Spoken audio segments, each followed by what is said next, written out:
Why, hello and welcome. Welcome to the Peer Pressure Podcast. I am Diane, sometimes known as Diane Kamikaze, and I am your host. The reason why I do this podcast is because I like to say I am a champion of heavy music. I've always found my favorite songs since I was a young kid had riffs, hooks, were either metal, hardcore, hard rock, or punk, or something fairly aggressive in attitude and sound. And I am all about appreciating the people that keep that world going, whether they're musicians, webmasters, other podcasters, record label and festival owners. It's important to me to recognize what these people do in that realm of music.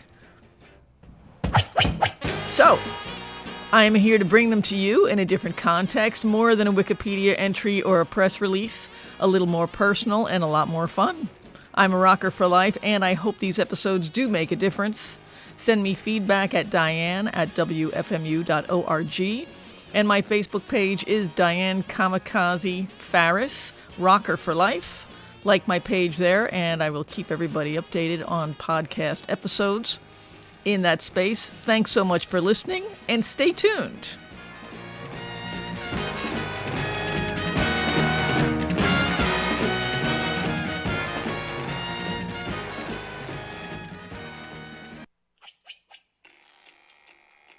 My guest today is Mickey Bradley of the Undertones. So they're in the middle of a quick U.S. tour, and if you hear this episode the day it comes out and you live in California, you might be able to go see them. Undertones, one of my favorite bands of all time. And we spoke in New York at the Gramercy Theater right before their show in May 2019. We talk about John Peel, we talk about milkshakes, and of course we talk about the Undertones. Without further ado, Mickey Bradley, bassist of the Undertones and great backing vocals. Stay tuned. Mickey Bradley. Diane, how are you? I'm good, how are you? Good. I'm waiting to go on stage in the Gramercy Theater in 23rd Street. And the Undertones are back. I don't say back, right? Because you. Well, we're back in New York. It's been the first time first time since last night when we played a show in Bleecker Street. Yes. But before that, I think it was 14 years since we played in New York. It's amazing. Which I'd never thought of it. It's not like I was sitting at home or the band was sitting at home thinking, it's been a long while since we played in New York. So whenever we actually got here, then it just occurred to me that it's been a long time. Yes, it has. Yeah, 2 presidents ago. Yeah. W, I think W was in. Yeah. Oh, okay, yeah. So welcome back. Oh, welcome back to New York. Welcome back to the United much. States. We're so happy. You've got a bunch of really great shows scheduled. Yeah, we're in Boston tomorrow night, which is Friday night. Friday night in Boston. Irish band playing in Boston. I would worry about that. Firing alarms. Yeah. And then Sunday and Monday we're in Las Vegas at the grandly titled Punk Rock Bowling Festival. Yes. Are you going to bowl? No, we did. We played it before about 7 years ago, and we didn't bowl then. So I can't see us bowling now. No. You could though. Yeah, but I would need the rubber bumpers along the sides, to keep it on. The guides, yeah. The guides. I'm not going to be doing that. Do you like Vegas?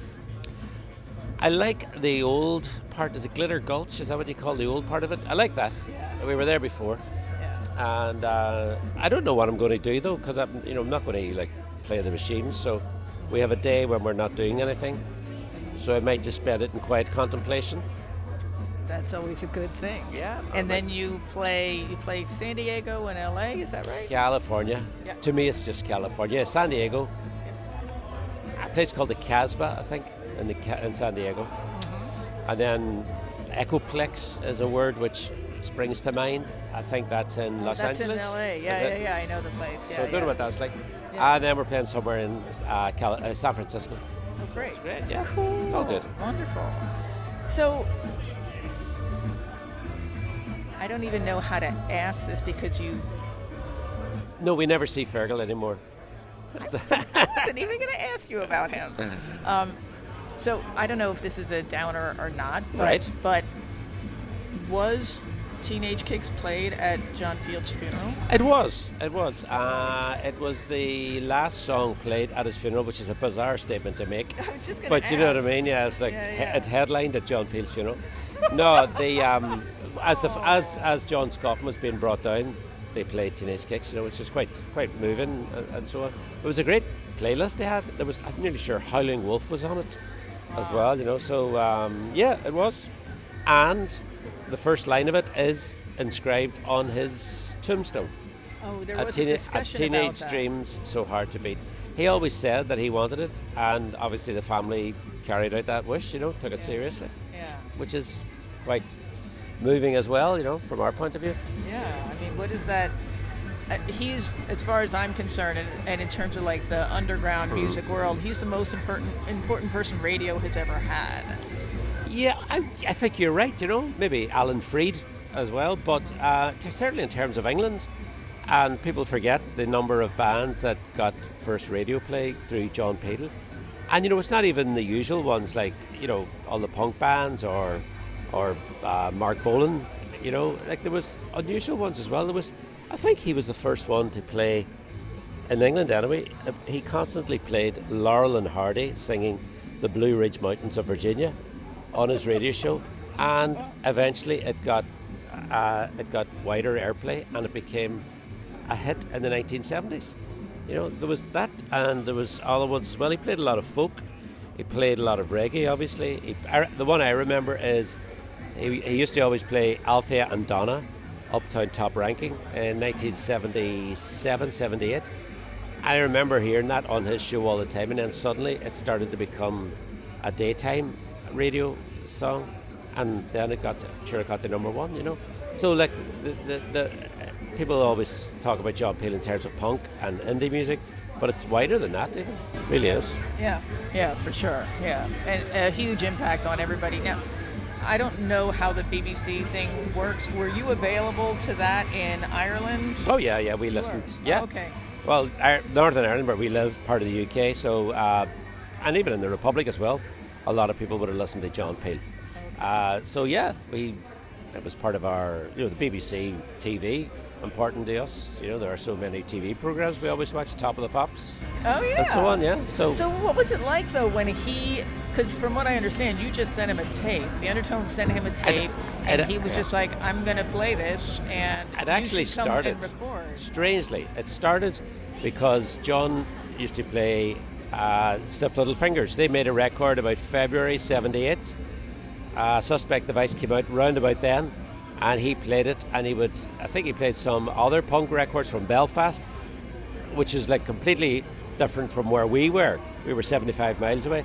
And Billy, our drummer, used to ring John Peel's phone. He got the number from somewhere. He used to ring his office, and he answered the phone more than one time. And he would say to John, we have a band called the Undertones, you should mention us. And he would, whenever he was playing some record, he would say, oh, by the way, I got a phone call from Billy from a band called the Undertones. And so Billy would just do that, and we didn't have a record out. So then whenever Teenage Kicks came out, September 78, we sent it to him, and he loved it. And it must have been weird for him because he had heard of this band. He'd never heard us play, but he'd heard of us because Billy was always ringing him. And in fact, we used to record the shows where he would mention Billy. We used to record it on cassette, and when we were playing in a place called the Casbah in Derry, we used to play that before the show. John Peel reading out our name. Oh, really? Yeah. Oh my God. I know. That whole thing is like, that gives me chills. Yeah. Imagine if Teenage Kicks had been no good. Right. He would have been let down. He probably really wanted to like you. Well, yeah, and maybe it isn't that good. It's just because John Peel says it's great. But that's our story. He talked us all into it. Well, yeah, sure. he's that power of persuasion. But so then, what was it like for you though when he did like it and when things really started rolling? It was the cliche. It was a dream come true, It was like something out of a film. It was like something out of That Thing You Do, the Tom Hanks film, which is brilliant. We heard it on the radio and we heard him talking about it, and this was absolutely fantastic. And then we got a phone call from Sire Records in London, the New York label, but they had an office in London. and they wanted to come over and see us, so they sent someone over to see us playing in Derry. And none of the other record companies did, even after John Peel. I don't think so. Some of them may have phoned, but we didn't have a manager. We weren't going to go to London. So Sire sent someone over to Derry, and we half signed the contract. And then Fergal and I went over to meet Seymour Stein, and we tried to negotiate a better contract. We couldn't really, but we signed the contract. So Sire released Teenage Kicks, and it got to number 38 on the UK charts, which is absolutely unheard of for a band in Derry, still in Derry. It's not like a band who went away to make it. A band in Derry to have a record, even in the top 40 of the UK charts, was amazing. And once we got in the top 40, we got a phone call from, the record company got a phone call from Top of the Pops, which was a major TV show. It was really our window into the world of music. And they wanted us to come over to play in it, so brilliant. We immediately went over, and it was fantastic. And so how old were you when you played Top of the Pops? 19. I would have been 19. John would have been 20. John 20. 21. John 21. So we're between Damien was 17, I was 19, Billy and Fergal 20, John 21. It was a good time. It's a great time. Yeah. So, was your plan to put out a lot of singles? Because that's what I really remember in terms of growing up in that time. Like, it's another one. Because for me, they were like greeting cards, like just wonderful little collectible, beautiful bursts of joy. Well, that's what we always... singles were very important to us, We used to, I think someone very early on in the band says, we'll never release an LP, we'll only do singles. I think it may have been me, which is a stupid thing to say. You can take that back. We can take it back. Singles were great. We didn't do as many one-off singles as maybe we should have. There was a couple of singles that were not on LPs. But no, there is something special about it. We used to have big arguments about what was going to be the single and so on. But I think we had a good track record with it. They didn't always, towards the end, they didn't make the charts anymore.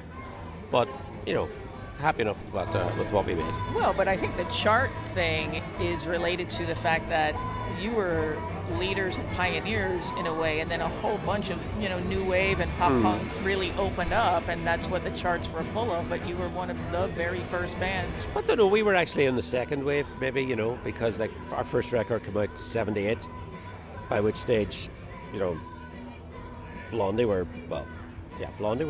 huge, right. And so on, But I think we had a fair run at it. We had a couple of top 10 hits, number 9, number 10. And the chart position was important to us. It's not like we were looking for number ones or anything, but whenever a record got to a healthy position, we were so pleased. I remember whenever Top of the Pops, my perfect cousin got to number 9. It happened at a time whenever Top of the Pops wasn't on TV because there was a technician's strike, a BBC strike. Oh wow! And we always thought that's what helped us, And Wednesday week, that summer as well, that was number 11, So chart positions were always great. It's not like we worked the records or we tried to make the records sound like they would get in the charts or anything. It's just it was an added bonus. Did you have artwork in mind for each one of your singles, or was that sort of put together by Sire? No, Sire had no say in it at all. We just presented it to Sire, and they seemed happy. That's what was good about Sire Records, that they were very much, they would do kind of what, in my experience, they did kind of what the band wanted to happen. I'm sure they did that with Talking Heads. I can't imagine Seymour Stein telling David Byrne, I don't know if you should do that Al Green song, Yeah. So, no, we were very lucky with Sire. Yeah. Also, you see, we wanted to sign with Sire because they asked us, but also it was the New York punk label for us. It was, the Ramones and Talking Heads. Yeah. Brilliant. Yeah. So, I still love the fact that we were on the same label. Did Sire ever put together a tour, of other, did you ever tour with the Ramones? No, we did tour with the Rosillos. That was the first tour we ever did. They were in Sire as well. Mm-hmm. So we were on that tour, but the Rosillos broke up after about 6 or 7 shows. which was actually good timing for us because we were getting fed up with touring. We didn't realize this is what it was like. And so yeah. Okay. Well, we went home. Yeah. We went back a few weeks later to do some shows because the Rosillos were stopping, They were doing some farewell shows, but they collapsed, and it was a good experience for us. Then the next year, 1979, we did proper tours, 30-day tours, which were good, but we did have a limit on it. We did think, I can't do longer than 30 days, which was interesting whenever it came to America, because they received wisdom at the time, and it's received because it's true, is that if you're going to be successful in America, you have to play lots and lots and lots of places. And we didn't want to do that. And it's a big place. It's a huge place, of course, you know what I mean? And it's important that you do play, the places in the Midwest and the places in the South. The only tour we did in America was, not the only time, the first one we did was supporting The Clash. And even then, we didn't do the whole tour. We only did about 3 weeks worth. But they were touring for months in America. Yeah. Then we went back in 1980, and I remember we did a month of shows. Started in June the 15th, 1980, and ended July the 15th. I remember that. And it was good. We enjoyed it, But you see, 1980, America wasn't really a punk rock kind of place, I know. We got some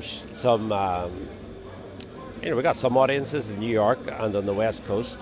Allentown, we were popular in Allentown, Pennsylvania. Working class town. Maybe it was. Maybe we just, we struck a chord there. So that was good. But whenever it was time to come home, I was glad. I think most of us were kind of glad to go home. Yeah. Like touring is okay. If you're young, it's all right, but you have to be of a certain frame of mind. You have to enjoy. I think you have to buy into that whole on the road concept. Which I don't really get at all. And you can't really have any needs at home you can't really be thinking about. Well, yeah. We had at that time as a girlfriend. We had girlfriends, but it was just.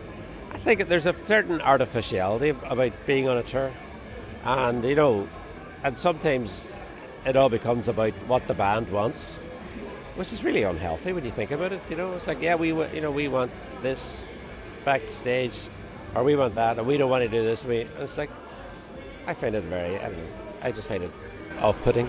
Well, so is the idea of touring sort of counter to what you are as a band? I think it's maybe it is, but it's just counter to some of us in terms of not wanting to do it. It's like. I get that but it's not part of the ethos of the band or anything.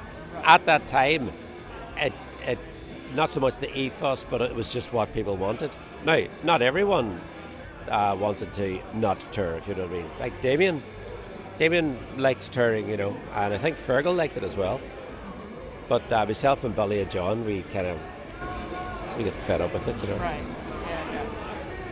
Yeah. So at the height of your popularity, so I've always been here. Yeah. What were your largest audiences in Ireland, like in the UK? I don't know. I think probably about 2,000. We were okay, and we were successful than most bands. Bearing in mind that most bands never ever make a record, Yeah. So people look back and think that we were really successful. We weren't. We weren't really successful. We had a moment in the sun, but that was the height of it, because we never really worked on the career side of it. Right. We didn't have plans. We didn't think, well, if we spend 6 months touring the States and then we do 3 months doing Europe, we should be at this level in our career by this time next year. We never bought into that at all. Well, so success and accomplishment are sort of I see them as two different things. Like success is like the things, like we get a number 1 record or number 6 record or number 9 record, but accomplishment is how you feel inside. Well, yeah, that was a completely different thing. Yeah. About the records. And at the time, we always very naturally, we always wanted to do something slightly different from what we'd done before. Mainly generated by John. John was John being the main songwriter. He was always pushing that. Damien as well. And probably Billy too. But when I look back at it, then I can see that, in terms of the quality of the records, I think the first two were great. The third was interesting, but a bit weak, and the fourth one was, in my opinion, and this is purely my opinion, just a bit misplaced. We were trying things which were great to try, but they didn't really. I don't think they wear well. Now, having said that, at almost every show, maybe every second show, someone will say to me, "I loved the Sin of Pride," and I have to sort of take it. I don't argue with them. Sometimes I do, really. So in terms of our accomplishment, we made great records. Some varying in quality towards the end, but I do think we made great records. I can attest to the fact, and that to me it's a fact, that you made some of the greatest records ever. Right. The most joyful, wonderful classics. I mean, it's a whole generation of people. And at last night's show, there were people in the audience that were, old enough to be my kids, like really, really like young people, which is nice to see, because sometimes you never know. Yeah. Oh, I know, it is nice. Very kind of you to say that. I'd have to take your word for it. Put it like that, Dan. Okay. How does it strike you now with like playing, and I know you have you've got job life, etc. So where is the Undertones in your priority list? It's kind of a weird way to ask it, but you know what I mean? Yeah, we don't have one.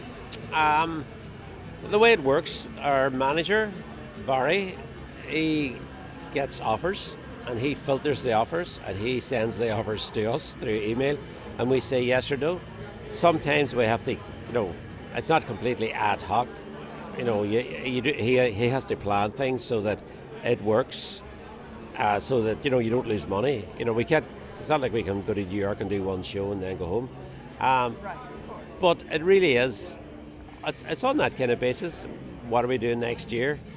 How much time do you have to do next year? How much time do you? So some people, like myself and Billy especially, and Paul, we would be limited in our time, which is actually good as well, because you don't really get an opportunity to get fed up with it. And there's. It's, and like most bands of our era, I think what it is just, it's something to do, It is. It's good to do it every so often, and you do make people happy, which is always a nice thing to do as well. You see interesting places, New York. So it's strange. It does almost happen. There's nothing planned apart from the logistics of doing the thing. So it's occasionally, we normally operate about a year in advance. It was a major discussion a couple of years ago whenever we got offers to do shows in Australia. And we had never ever been in Australia. Even the first time round with the band, we'd never gone to Australia. And we had been getting these offers quite a lot. And I always think it was one thing that our manager said. He says, this might be the last opportunity. Whether that meant that there will be no more offers, or that we will at some stage stop doing it. And I think that kind of focused everyone's mind. I went, well, when you put it like that, let's go to Australia. And we did, and it was really enjoyable, So that's the kind of thing that, this trip to America was prompted by an offer from the punk rock bowling people in Las Vegas. They had asked before, and we had always said no. Not that we didn't like it or anything. We just kind of thought, well, no, because it's a lot of organisation. Yeah. So last year, they asked again, and Barry says, "What do you think?" And we all went, "Yeah, okay, yeah, let's do it." And then he says, "Well, to make it worthwhile, I'll get all the shows, and this is where we're now in the Gramercy, which is great. Yeah. This is a great venue, and we wouldn't have got it otherwise." Yeah. So, yeah. Do you have a favorite flavor of milkshake? No. What's your favorite flavor of milkshake? Chocolate. Chocolate. Yeah. Is there anything that you, an experience that you've had in your life that you really love and it only happened because you were in the band? Oh, yeah. Lots of things.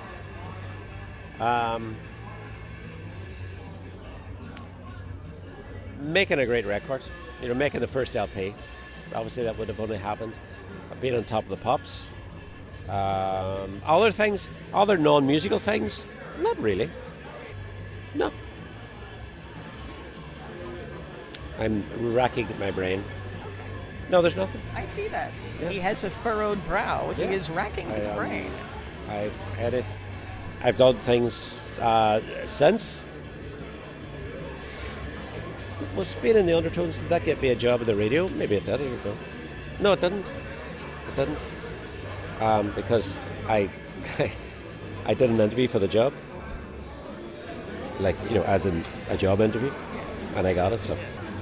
So I just want to thank you from the world of music. You're very welcome. For really your contribution. And I know that you're here as another human being. Yeah. But what you guys have done is otherworldly and so impactful. That's very kind of you. You guys are just so great. Do I get a statuette or a medal or? I'll get you a statuette. Thank you very much. I'll go find you. That's very kind of you. Thank you so much. You're very welcome. And thanks so much to Mickey Bradley for making the time to talk to me so I could play for you just a little bit. What a charming bunch of folks. The Undertones have a presence on Facebook, and they also have the Undertones.com. If you see them live, you will never forget it. They are one of the most energetic bands I've ever seen in my life. So, thanks, folks. And that concludes another podcast episode. Thank you so much for tuning in. More on the way. I am Diane Kamikaze. Check my Twitter and my Instagram. Handle is one word, Diane Kamikaze. Kamikaze ends with an E. On Facebook, you can find me as Diane Kamikaze Farris, Rocker for Life, and Making a Difference. The full link to my index of shows and podcasts can be found on wfmu.org/playlists/DK. That's a capital D and a capital K. I'm going to be working on encore presentations, and I've got years of interviews and podcasts. So if there's something that you'd like to see reposted that you missed, please get in touch. Send me email, diane@wfmu.org, and be sure to subscribe to the show. And if you like it, please rate it and review it. Wow. WFMU. Peer pressure. Thank you. See you next time.